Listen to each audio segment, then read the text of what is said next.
السلام عليكم ورحمة الله وبركاته.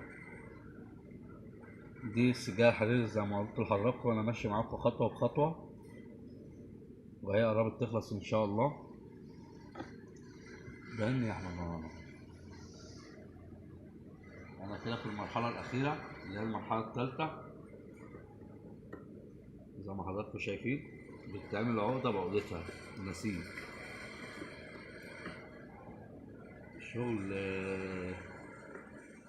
زي ما السجادة معمولة بالظبط، بنعملها نسيج، مش شغل لزق زي ما حضراتكم شايفين كده.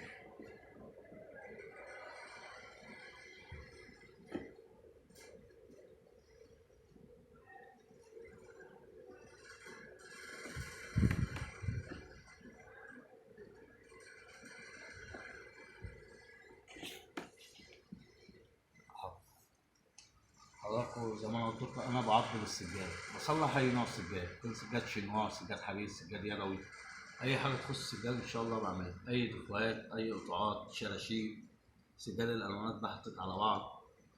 زي ما حضراتكم انا بتعامل اول باول، بصور قبل الشغل وبعد الشغل. وحضراتكم يا ريت يعني اللي يشوف الفيديو بتاعي يعمل لي لايك ومشاركه.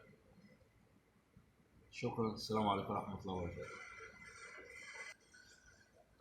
زي ما حضراتكم شايفين حضراتكم شايفين كده، ده النسيج اللي انا عملته، الشغل اللي انا عملته. ان شاء الله لما هتخلص خالص المرحله الاخيره بتاعتها برضك هصورها لحضراتكم، وانا تحت امركم في اي وقت. السلام عليكم ورحمه الله وبركاته.